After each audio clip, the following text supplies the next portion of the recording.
Breaking news. The United States just froze immigration for 75 countries, millions of families left waiting, and no one knows when it will end.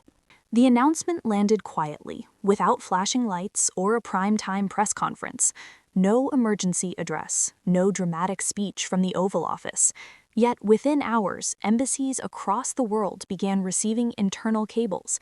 Consular officers paused applications mid-process, and families waiting years for approval realized something had fundamentally changed.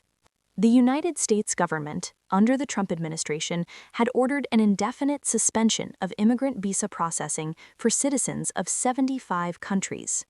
For millions of people across Africa, Asia, the Middle East, Eastern Europe, and the Caribbean, the American dream did not end with rejection, it ended with silence. Immigrant visas, the legal pathway to permanent residence in the United States, were suddenly frozen, interviews canceled, paperwork stalled, medical exams rendered useless, entire futures placed on hold, not by courts, not by Congress, but by executive decision. The State Department described the move as a temporary administrative pause. Critics called it something else entirely, the largest restriction on legal immigration in modern American history. To understand the weight of this moment, one must understand what immigrant visas represent. These are not tourist visas, not student visas, not short-term visits. These are visas issued to people who intend to live, work, raise families, and build permanent lives in the United States. They include spouses of U.S. citizens, parents, skilled professionals, and individuals sponsored by American employers. For many applicants, the process had already taken years. Some had sold homes, others had quit jobs, children had been pulled from schools in anticipation of a new life across the Atlantic or Pacific. Medical exams, required within strict timelines, had been completed, plane tickets booked, goodbyes said, and then the system stopped. The administration justified the decision using familiar language. Officials cited concerns over public assistance use, economic self-sufficiency, and national interest. According to internal guidance circulated to embassies, the pause was meant to allow a comprehensive review of vetting standards and welfare impact. But critics were quick to note that immigrants statistically use less public assistance than native-born Americans, a fact supported by multiple long-term studies. Yet facts rarely slow policy momentum. The list of affected countries was sweeping: Nigeria, Haiti, Afghanistan, Iran, Pakistan, Bangladesh, Somalia, Egypt, dozens more, entire regions effectively locked out of permanent legal immigration with the stroke of a pen. Importantly, the administration emphasized that non-immigrant visas, such as tourist, student, and temporary work visas, were not affected, but immigration experts warned this distinction offered little comfort, because immigrant visas are the backbone of legal migration. Without them, families remain separated, employers lose skilled workers, communities fracture quietly without headlines. Inside U.S. embassies, consular officers were instructed to halt final approvals immediately. Applications already reviewed were not denied, they were suspended, placed into administrative limbo with no timeline for resolution. Applicants were told to wait. But wait for what? No end date was provided. The policy echoed earlier actions from Trump's previous term: travel bans, asylum caps, public charge rules. But this move was broader, more surgical, and harder to challenge in court because it operated through administrative processing authority rather than outright bans. Legal scholars quickly began debating whether lawsuits would follow. Some argued the policy could violate equal protection principles. Others said the executive branch was operating well within its discretion over immigration processing. Meanwhile, families waited. In Lagos, a nurse approved to join a U.S. hospital received an email stating her interview was postponed indefinitely. In Port-au-Prince, a father approved to reunite with his wife in Florida was told his case was under review. In Karachi, a software engineer with a signed U.S. job contract watched a start date disappear. None of them were accused of crimes. None were rejected. They were simply paused. Supporters of the administration defended the move as necessary. They argued the United States must prioritize citizens, control welfare costs, and tighten immigration pathways in an uncertain global economy. Opponents saw something else, a deliberate narrowing of who gets to become American. By nightfall, protests began forming outside U.S. embassies in several countries. Advocacy groups issued emergency statements. Immigration attorneys' phones rang non-stop. Yet, inside Washington, the administration remained firm. No reversal, no clarification, no timeline. Just a pause. And pauses, in immigration, can last a lifetime. To understand how a single administration was able to suspend immigrant visa processing for 75 countries without a vote in Congress, without a court ruling, and without immediate legal resistance, one must look beyond headlines and into the machinery of American immigration law. The power used here did not come from a new statute. It did not require Senate approval. It did not pass through the House of Representatives. It came from a long-standing authority buried inside the executive branch, the authority to administer, prioritize, and suspend visa processing abroad. Under U.S. law, immigration is divided into two spheres. Congress decides who is eligible to immigrate. The executive branch decides how, when, and whether applications are processed. This distinction is crucial. The Trump administration did not technically ban immigration from these 75 countries. Instead, it paused the machinery that makes immigration possible. No interviews, no approvals, no timelines. Legally, eligibility remained intact. Practically, immigration stopped. This tactic has been used before, but never at this scale. The authority flows primarily from the Immigration and Nationality Act, which grants the executive branch broad discretion over visa issuance abroad. Consular officers operate under the direction of the State Department, which answers directly to the president. Courts have historically been reluctant to interfere with consular decisions, a doctrine known as consular non-reviewability. In simple terms, this means U.S. courts usually cannot second-guess visa decisions made outside the country. That doctrine is now at the center of this policy.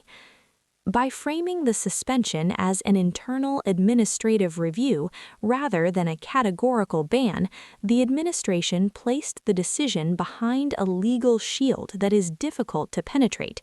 Immigration attorneys quickly recognized the challenge. There is no formal denial to appeal, no final agency action to sue, no single plaintiff who can claim a completed legal injury. Instead, there is waiting. And waiting, legally speaking, is harder to challenge than rejection. This is why lawsuits did not immediately flood federal courts. Congress, too, found itself constrained. While lawmakers can pass legislation to alter immigration rules, doing so requires political consensus, something in short supply. Short of passing a new law, Congress cannot force the State Department to process visas on a specific timeline. Even oversight hearings offer limited leverage. Officials can be summoned, questioned, criticized, but the pause can continue. The administration justified its authority by pointing to the concept of public charge, a long-standing principle allowing the government to deny permanent residence to individuals likely to depend on public assistance. In previous administrations, this principle was applied case by case. Under Trump, it became policy architecture. Officials argued that pausing visa processing allows the government to reassess economic risk at a national scale. Critics countered that collective punishment replaces individual evaluation, but legally, the executive branch controls the valve. Another factor shielding the decision is geography. Immigrant visa processing happens almost entirely outside the United States. That matters. Constitutional protections are strongest within U.S. borders. For foreign nationals abroad, rights are limited. A U.S. citizen inside America has broad legal protections. A non-citizen outside the country has almost none. Families of U.S. citizens are affected indirectly, but courts have historically ruled that citizens do not have an absolute constitutional right to bring non-citizen relatives into the country. This legal reality left families with few immediate remedies. Immigration advocacy groups filed emergency complaints, but most were forced into slow litigation pathways that could take months or years. Meanwhile, the pause continued. Supporters of the administration argued that the president is fulfilling his constitutional duty to protect national interests. They framed immigration as an economic filter, not a humanitarian obligation. Opponents argued the policy weaponizes bureaucracy to achieve ideological goals without democratic accountability. Both sides understood the same truth. This was not accidental. This was not a glitch. This was design. Inside the administration, officials reportedly viewed the move as more sustainable than previous travel bans, which were challenged in court and required Supreme Court intervention. This approach avoided dramatic proclamations and instead relied on quiet procedural authority. No ban to protest, no wall to film, just silence. Historically, major immigration shifts have come through legislation: the Immigration Act of 1965, the Refugee Act of 1980, post-9/11 security reforms. This one did not. It came through a memo, an instruction, a pause, and that pause exposed a deeper truth about American immigration. While Congress writes the law, the president controls the doors. As days passed, foreign governments began seeking clarification. Diplomats asked whether exemptions would apply, whether the pause would be lifted, whether special cases could proceed. Answers were vague. Under review, pending reassessment, no current timeline. For immigration attorneys, this language was familiar. It signaled indefinite delay. For applicants, it signaled uncertainty. For the administration, it signaled leverage. Because delay is power, and power, once exercised quietly, is rarely surrendered easily. Policy is often discussed in numbers, percentages, charts, economic projections. But immigration, at its core, is not abstract. It is personal. It lives in kitchens, phone calls, hospital corridors, and unfinished goodbyes. When the United States suspended immigrant visa processing for 75 countries, the decision did not fall evenly. It fell on people already mid-journey, those who had passed background checks, medical exams, financial reviews, and years of waiting. For them, the pause was not theoretical, it was immediate. In Abuja, Nigeria, a family gathered around a phone in silence as an email from the U.S. Embassy loaded slowly. The subject line was neutral: administrative update. Inside, one sentence changed everything. Visa interviews were postponed indefinitely. This family had waited 6 years. The father had been sponsored by his U.S. citizen brother. His children had memorized American state names. They had already sold their car. Their house lease was ending. There was no appeal, no new appointment date, just an instruction to monitor communications. Across the Atlantic, similar scenes unfolded. In Haiti, a woman approved to join her husband in Miami learned that her final paperwork was no longer valid. Medical exams expire, police certificates expire, background clearances expire. When a process is paused, time itself becomes an enemy. Each day waiting increases the chance that the entire application must be restarted. For refugees and conflict zone applicants, the impact was even harsher.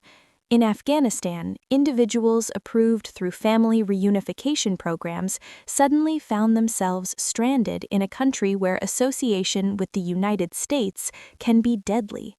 Advocates warned that administrative delays can be fatal delays. In Iran, families split by decades of sanctions and diplomatic tension saw reunification slip further into uncertainty. In Somalia, applicants who had already traveled hundreds of miles to attend embassy interviews were told to return home and wait. Home, for many, was not safe. Inside the United States, the effects rippled outward. Hospitals expecting foreign nurses reported staffing gaps. Tech companies that had sponsored skilled workers scrambled to delay projects. Small businesses that rely on family-based immigration to survive quietly absorbed losses. But the deepest pain was separation. Children growing up on video calls, parents aging without care, marriages suspended across borders. Immigration law often speaks in sterile terms: petitioner, beneficiary, derivative applicant, but those words hide the emotional reality. A mother unable to attend her child's graduation, a son missing his father's funeral, a couple married on paper but living continents apart. Advocacy groups began documenting stories as evidence, not for court, but for history. They spoke of pregnant women whose travel windows closed, of elderly parents whose health would not survive indefinite delay, of applicants who had already quit jobs and were now unemployed in countries with limited safety nets. For many, the hardest part was not rejection, it was uncertainty. Rejection allows grief. Uncertainty suspends it. Foreign governments quietly raised concerns through diplomatic channels.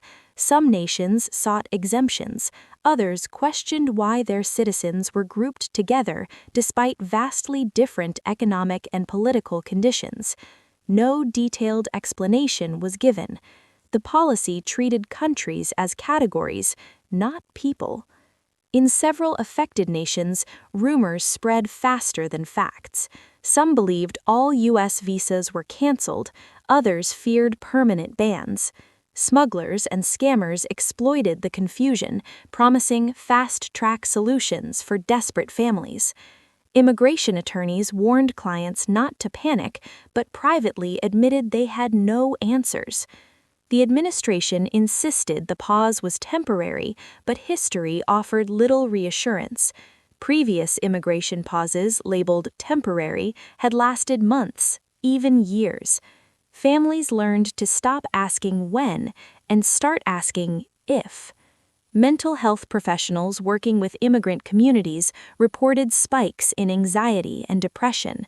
For individuals who had oriented their entire future towards a single outcome, the sudden void was destabilizing. Children who had been promised a new life struggled to understand why it disappeared without explanation. Parents struggled to explain a system that did not explain itself. Meanwhile, political rhetoric continued far away in Washington. Supporters of the policy argued that hardship was unfortunate but necessary.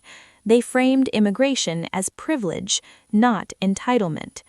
Opponents argued that legality had been mistaken for morality. Yet for those affected, neither argument provided comfort. They were not debating philosophy, they were waiting for emails that never came. Every day, embassy inboxes filled with the same question: "Is there any update on my case?" The reply, when it came at all, was identical: "Your application remains under administrative review."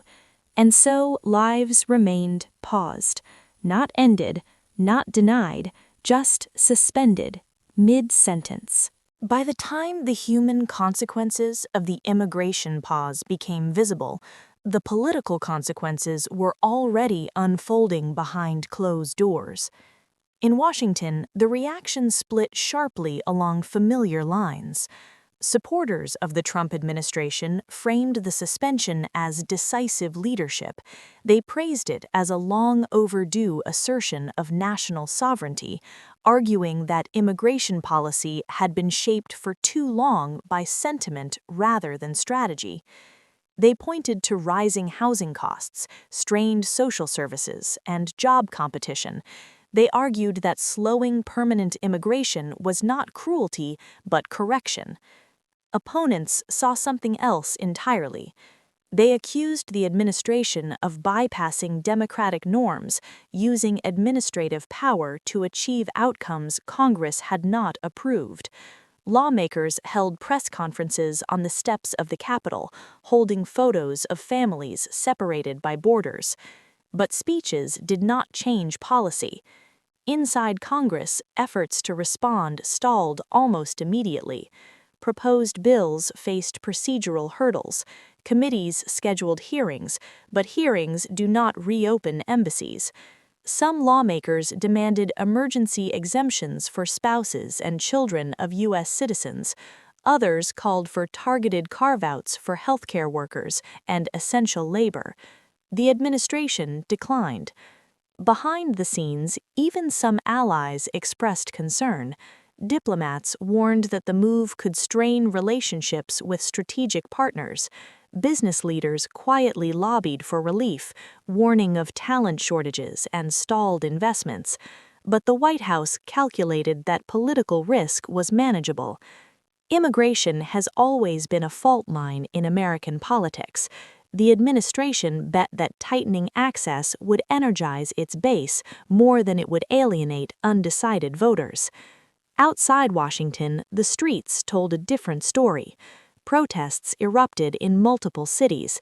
In New York, demonstrators gathered outside federal buildings, holding signs reading "Families are not bureaucracy" and "Paused lives matter." In Los Angeles, immigration advocates marched alongside faith leaders, calling the suspension immoral. Across the world, protests appeared outside U.S. embassies. In Nigeria, crowds demanded answers. In Haiti, chants echoed against embassy walls. In Pakistan and Bangladesh, advocacy groups held press conferences accusing the United States of discrimination by proxy. The administration dismissed the demonstrations as performative. Meanwhile, the media landscape fractured. Conservative outlets framed the policy as a reasonable administrative review, emphasizing the distinction between immigrant and non-immigrant visas. They highlighted national interest, economic burden, and security concerns. Progressive outlets focused on personal stories, families separated, jobs lost, futures erased by delay.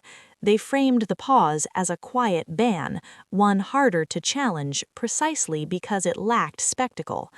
Social media became a battleground. Short clips of crying families went viral, hashtags trended, counter-hashtags followed. Misinformation spread quickly, with false claims that all visas were canceled or that specific nationalities were permanently banned. The lack of clear communication fueled chaos. Internationally, governments responded cautiously. Some nations issued diplomatic notes requesting clarification. Others sought behind-the-scenes assurances that the pause would not become permanent. A few openly criticized the policy, calling it inconsistent with American values, but many remained silent. Because immigration to the United States is leverage, speaking out too loudly risks retaliation. Quiet diplomacy became the preferred path. The United Nations declined to formally condemn the move, noting that immigration policy remains a sovereign decision. Human rights organizations were less restrained, calling the suspension a violation of family unity principles.